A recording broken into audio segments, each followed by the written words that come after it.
Buenos días de nuevo, esto es Directo América de France 24. Muchísimas gracias por elegirnos para estar informados en la mañana de este martes. Yo soy Rosa Pérez Masdeu, vamos con las noticias.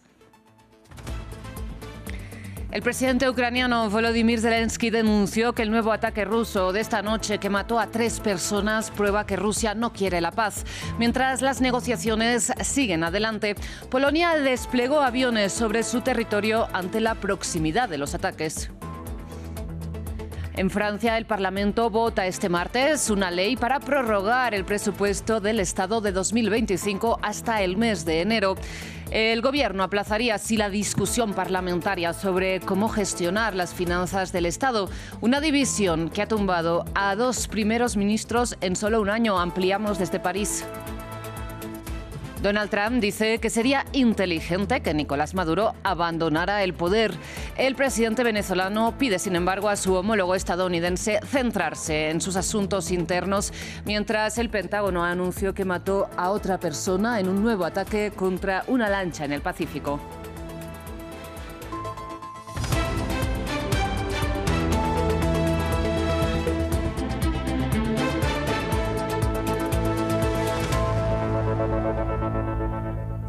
Iniciamos con noticias de la guerra en Ucrania porque en medio de las negociaciones mediadas por Washington, Volodymyr Zelensky denunció que Rusia no quiere la paz porque dañó nuevamente la infraestructura eléctrica ucraniana y mató a al menos 3 personas con una nueva ofensiva aérea masiva esta noche. Polonia, por su lado, miembro de la OTAN, recordemos, desplegó aviones de combate con sus aliados para proteger su territorio ante la cercanía de los ataques rusos. Andrés Mesa Muñoz tiene los detalles. Un nuevo y masivo ataque de Rusia golpeó la capital de Ucrania este martes. Varios apartamentos residenciales como estos resultaron gravemente afectados.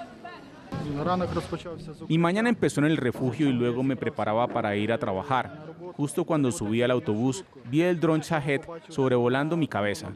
Voló sobre mí en la parada de autobús de Rilla. Entonces oí un fuerte crujido de madera y detonó.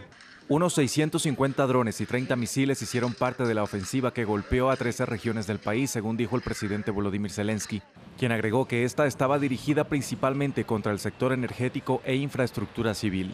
Para el mandatario ucraniano, estos hechos reflejan la falta de seriedad de su homólogo ruso sobre las conversaciones de paz. Este ataque ruso envía una señal muy clara sobre las prioridades de Rusia. Un ataque antes de Navidad, cuando la gente simplemente quiere estar con sus familias en casa y a salvo.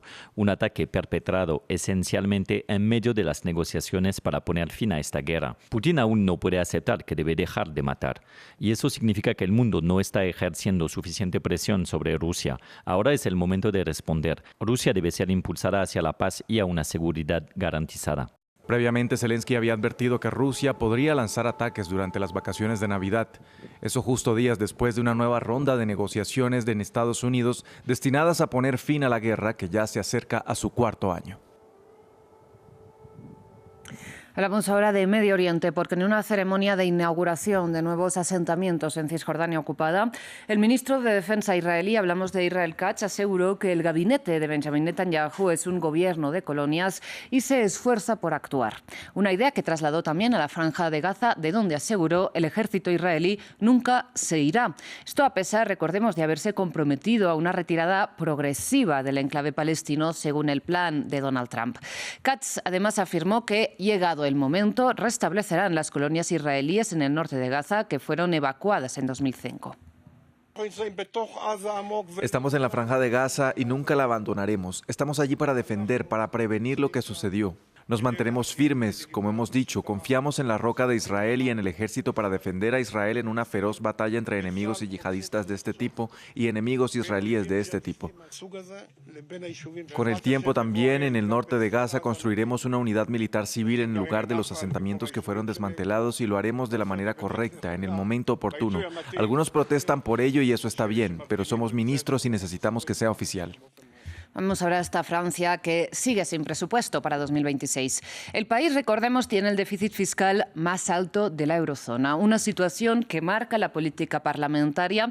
Y este martes, ante este panorama, la Asamblea Nacional y el Senado deben votar una ley especial para evitar un cierre gubernamental y seguir pagando a los trabajadores y a los servicios públicos. Sin embargo, la medida aplazaría, pero no resolvería la división política francesa sobre cómo enfocar la política económica. Una división que, recordemos, Podemos ha tumbado a 2 primeros ministros en cuestión de un año. Conectamos a esta hora con nuestra periodista Erika Olavarría desde la capital francesa. Erika, muy buenos días, buenas tardes ya para ti. Cuéntanos los detalles. ¿Qué implica esta ley especial? Sí, Rosa, recordemos que como los diputados y los senadores no se pusieron de acuerdo antes de fin de año en una ley de presupuesto, pues esto, como tú lo dices, es una ley especial, un presupuesto de emergencia que consta básicamente de algunas páginas el proyecto y de 3 artículos. Uno que permite al gobierno seguir recibiendo los impuestos, otro artículo que le permite llevar ese dinero a las colectividades y el tercero que permite al Estado endeudarse. Hay un cuarto artículo normalmente que permite a la Seguridad Social endeudarse, pero recordemos que en cambio esta Asamblea Nacional sí permitió la aprobación del presupuesto de la Seguridad Social. Hasta ahora entonces los diputados están llevando a cabo el debate para comenzar pronto a votar. No cabe duda de que va a ser aprobada esta ley especial, es lo que ya ocurrió el año pasado tras la censura de Michel Barnier, pues se tuvo que aprobar un presupuesto de emergencia. Siempre lo hemos explicado, a diferencia de lo que ocurre en Estados Unidos, aquí existe este comodín que permite que no haya parálisis en el gobierno. Han dicho las autoridades del gobierno, empezando por Sébastien Lecornu, el primer ministro, que las escuelas van a seguir funcionando, que los policías, que los bomberos y en general el país no se va a quedar paralizado, pero hay algunas consecuencias, por ejemplo, como en esta ley especial todo se mantiene congelado, incluido la inflación, que no se aplica a ninguno de los gastos ni tampoco de las recetas que obtiene el gobierno. 200.000 hogares, por ejemplo, entran a ese espacio en el que sí tendrían que pagar impuestos y de los que estaban, por ejemplo, exentos impuestos a la renta, entre algunos de los otros cambios. Por lo mismo, Emmanuel Macron y todas las autoridades de este gobierno han recordado que esta es una ley de emergencia, que ahora ya en enero hay que retomar las conversaciones para intentar aprobar un presupuesto. Emmanuel Macron ha dicho lo más rápidamente posible y con las prioridades de su gobierno y sobre todo con ese déficit que espera llevarse a un 5% del PIB, que no se acostumbren los diputados, que no se relajen, que esto es simplemente una tregua de Navidad. Exactamente, Erika, ¿no? Una solución provisional. La pregunta, entonces, que creo que se impone para todos es cómo podría el Gobierno lograr en enero lo que no ha podido conseguir ahora, ¿no? Ante la misma composición parlamentaria, ¿cómo puede en 2026, en enero, conseguir un acuerdo para aprobar los presupuestos, digamos, definitivos de 2026?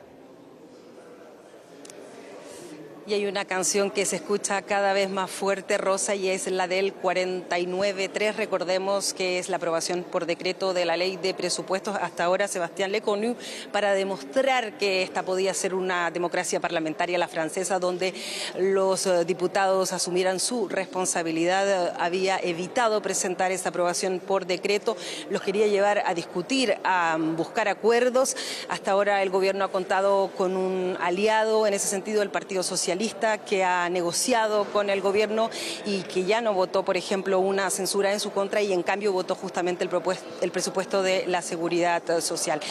Para aprobar este presupuesto faltan algunas cosas para los socialistas, consideran ellos, en temas medioambientales, en temas de ultramar, en temas sociales, en temas obviamente de impuestos, pero por ahí podría llegar algún acuerdo. Pero lo que piensan muchos y lo que presionan sobre todo la derecha, el oficialismo, y tampoco lo descarta el Partido Socialista, es que Sébastien Lecornu utilice el 49.3 y apruebe ese presupuesto por decreto. En ese sentido, entonces bastaría con que el Partido Socialista se abstenga, no que lo vote, pero lo que parece complicado todavía es que ecologistas, comunistas puedan apoyarlo como lo hicieron con la Seguridad Social, absteniéndose, ya que todavía no les ha hecho el gobierno algunas concesiones para que al menos se abstengan.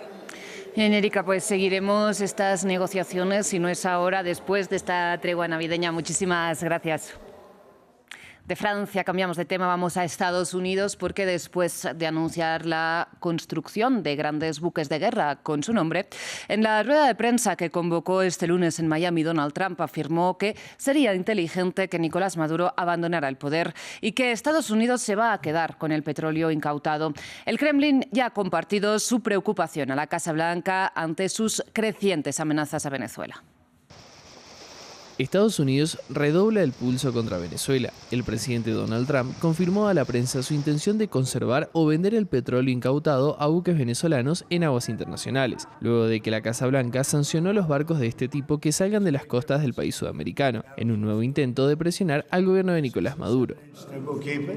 Quizás lo vendamos, quizás lo conservemos, quizás lo usemos para las reservas estratégicas. También conservaremos los barcos. En Caracas, personas se manifestaron en apoyo al gobierno de Maduro y en contra de la confiscación de los buques por parte de la Casa Blanca, una medida que, de sostenerse, presionará la ya afectada economía venezolana, que tiene al petróleo como uno de sus pilares. En paralelo, el Parlamento venezolano aprobó en primera instancia una ley que busca garantizar la navegación y el comercio de mercancías protegidas por tratados internacionales. Que cada quien atienda a su país y, de verdad, si vuelvo a hablar con él, se lo voy a decir, que cada quien atienda sus asuntos internos.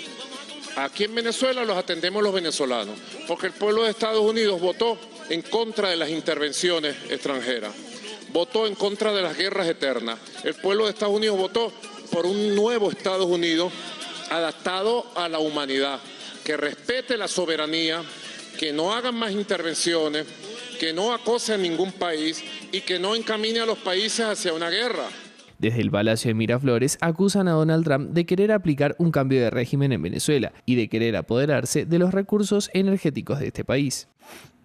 Por otro lado, mientras, como ven en el discurso y en la práctica, Estados Unidos basa cada vez más su operación militar en el control del petróleo venezolano, este lunes el Comando Sur del Ejército de Estados Unidos anunció que mató a una persona en un nuevo ataque contra una pequeña embarcación a la que acusó nuevamente, sin aportar pruebas, de transportar droga a través del Pacífico. Se trata del bombardeo número 29 ejecutado por las fuerzas estadounidenses desde que empezaron en agosto el despliegue en las costas de Latinoamérica.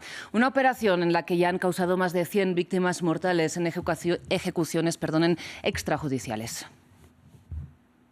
En otras noticias de Estados Unidos, el Departamento de Justicia sigue con la entrega por fascículos de los documentos de Epstein. Bien, este martes publica en su página web nuevos archivos que, entre otras cosas, señalan que, según el mensaje de un fiscal de Nueva York, Donald Trump habría usado el jet privado del agresor sexual para viajar a su isla privada al menos 8 veces entre 1993 y 96.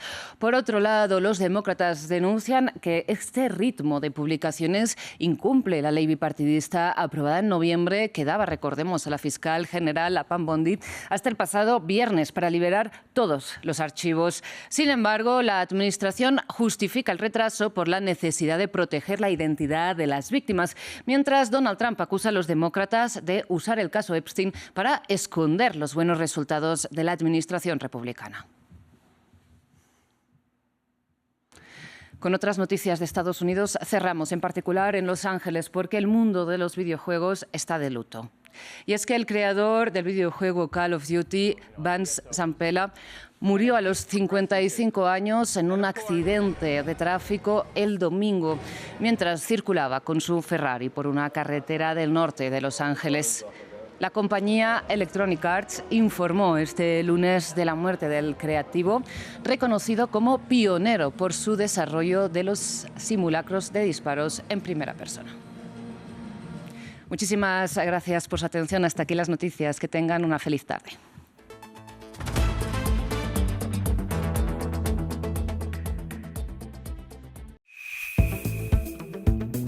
En un instante, en Foco.